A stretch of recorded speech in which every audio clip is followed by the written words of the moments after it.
All right, let's just get right into it. We're going to break down a really systematic, no BS way to get better fast. It's all based on this Pickup Scientist program. This isn't about throwing stuff at the wall and hoping it sticks. It's about being methodical so you can actually see real, tangible results. So let's start with the big question, right? Why do so many guys just spin their wheels? They try a bunch of random tactics, they watch a million videos, and they get absolutely nowhere with their dating lives. It's super frustrating, and it turns out there's a pretty clear reason why this happens. And it really boils down to this. Most guys have a completely haphazard approach. It's chaotic. They'll try one thing, it doesn't work in 5 minutes, so they jump to the next shiny object. It's just this endless cycle of random tactics without any real strategy. But the guys who actually get good and get good fast, they're methodical. They have a plan, they analyze what's happening, and they build on what actually works. Okay, so how do you make that switch? It all starts with a huge mindset shift. You have to stop being just a passive guy hoping things work out, and you have to start becoming the scientist of your own damn life. Now, the foundation for this whole thing is reality. It has to be grounded in what's real. We're not talking about manifesting your destiny or some positive thinking crap. For this to work, we are only, and I mean only, focusing on things you can actually see, you can verify, and you can observe directly. No guesswork, just the cold, hard facts of what's happening. So look, this is an adapted scientific method. It's not like your high school chemistry class. A scientist in a lab is supposed to be totally unbiased, right?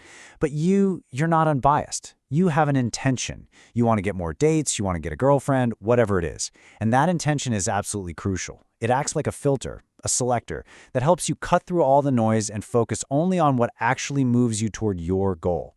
The point here isn't to discover some grand universal truth about dating. It's just to find what is workable for you. All right, every scientist needs his tools. So let's break down the core concepts that you're going to use to get these results. First up, and this one is fundamental, you have to get the difference between data and information. See, data is just a raw fact. By itself, it doesn't really tell you anything. It's useless. Information, that's when you add context to the data and suddenly it becomes meaningful and, most importantly, you can act on it. For example, here's a piece of data. The company made $1,000. Okay, so what? Is that good? Is that bad? I have no idea. On its own, that fact is completely worthless. It gives you nothing to go on.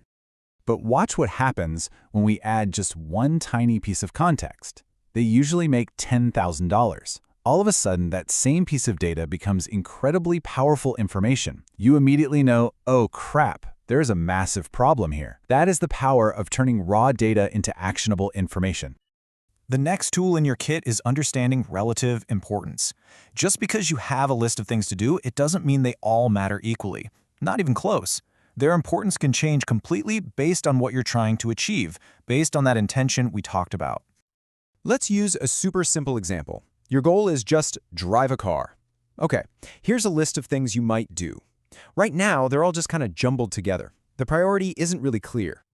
But now watch. Let's just change one word. Your goal is now to drive a car safely. Instantly, what happens?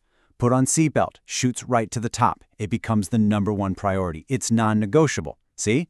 Your intention completely reshuffled the importance of every single step. And your intention, it does more than just reorder things. It reveals the most critical tool you have, the sticking point. And this isn't just any problem. It is the single biggest bottleneck in your entire process. It's the one damn thing that is blocking your flow and holding you back from getting to that next level. So here's the key takeaway.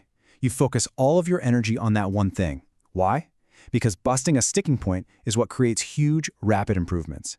You're not making these tiny little gains on things that barely matter. No, you are taking a sledgehammer to the one dam that's holding everything back. And when it breaks, progress just comes flooding through. Okay, so we've got the mindset, we've got the tools. Now, let's actually put it to work. Let's run an experiment. And the process is just a simple, repeatable 4-step loop. It's not complicated. 1, you identify your main sticking point. 2, you review your field reports, which are basically just notes on what actually happened, to look for patterns. 3, you form a hypothesis, an educated guess. And 4, you get out there and you test it. And your hypothesis, it should always follow this really simple format. If P, then Q. If I do this thing, then this result will happen. That's it. It's not a complicated formula, it's just a clear statement that you can actually prove or disprove. Let's walk through a real example. Let's say your sticking point is that girls are constantly flaking on dates. You do the work, you establish your baseline. For every 15 women you approach, you get 3 numbers and you set up loose plans. But only 1 girl actually shows up. That's a massive drop-off. So you go back, you review your notes, and you spot a pattern. The 1 girl who did show up, she was the only one you actually had a short phone call with. And just like that, a hypothesis is born. Based on that pattern, your educated guess becomes, if I have a short phone call with her, then my show-up rate will go up. See how simple that is? It's logical, it comes from your data, and most importantly, it's something you can actually go out and test. So, you run the experiment. For the next few weeks, you make sure to have a short phone call with every girl you set a date with. And boom, the results speak for themselves. You compare your new rate to your old one, and you see a clear, measurable improvement. You just successfully identified and busted a major sticking point. But look, busting one sticking point, that's not the end of the game. The real power here is when you start building momentum, when you create what I call an improvement snowball. And a huge part of this is realizing that all the weird, unexpected stuff that happens, that's gold. You have to document everything because your memory is absolute shit. She suggests a different bar than the one you picked, write it down. She calls you on her way home, write it down. She casually mentions her boyfriend just got out of jail, you better write that damn thing down. These weird little details, that's where your next breakthrough is probably hiding. And here's the long-term payoff. When you really commit to this process, something amazing starts to happen. Your intuition gets razor sharp. You start to see the patterns almost instantly. You get so good at this that you start busting your sticking points on the very first try. You stop flailing around, trying random crap and hoping for the best, and you start making real, consistent, rapid progress. So that's the method. It's a disciplined, observable, and intention-driven way to get better at this fast. The only question left is, now that you have the toolkit, what's the first experiment you're going to run?